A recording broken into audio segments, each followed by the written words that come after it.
ก็ปล่อยให้เป็นแค่เพียงผู้เบาลดใจเจ้าก็เลยบอกสนใจโอเป็นแค่เพียงผู้เบาลดใจก็น้องสนใจจะไปส่งยังไว้รถไถของแท้น้ำบ่อแห้งแต่อายก็พร้อมที่จะแซงราคาของนั้นบ่ค่อยแพงโอ้น้องแก้มแดงกันเลยบ่สนกันเลยบ่แย่งบ่ได้ขี่รถมัสแตงเอ้ยบ่ได้ใส่ของแพงเอ้ยใช้หน้าตาแดงจนโตแดงเอ้ยกับข้าวที่มีก็กินแต่ข้าวแกงบ่ได้กินแพงเอ้โอ้โนโนก็อยากจะจากไป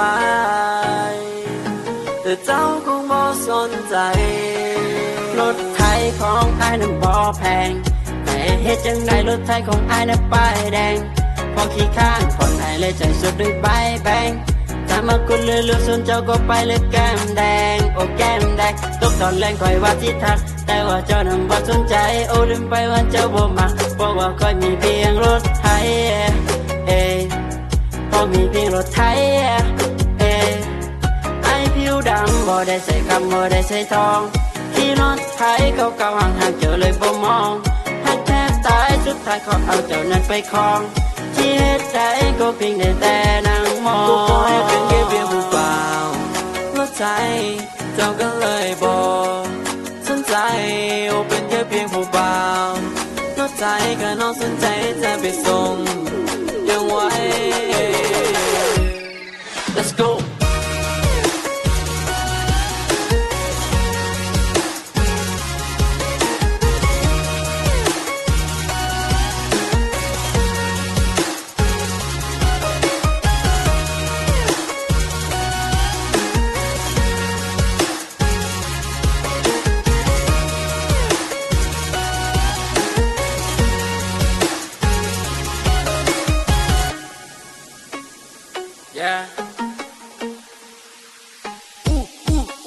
ไปกับไอแล้วเธอจะคือคืนเพราะจะมีเพียงเจ้าแล้วบ่มีผู้สาวจะพาไปกินเบียร์ในตอนที่ดึกดื่นแล้วจะพาไปมันในยามเขาดาวถ้าจะเปิดใจมันก็คงจะผิดเพราะว่าตัวไอจะหาไปเป็นผิดแต่ว่าตัวไอนั้นมีคดีมัมยาผู้สาวแล้วก็พาไป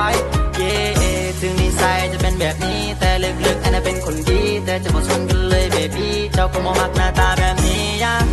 เจ้าคงบ่มักหน้าตาแบบนี้ก็อยากให้เจ้ามาลองเปิดใจว่าอายคนนี้บ่มีวันหลายใจ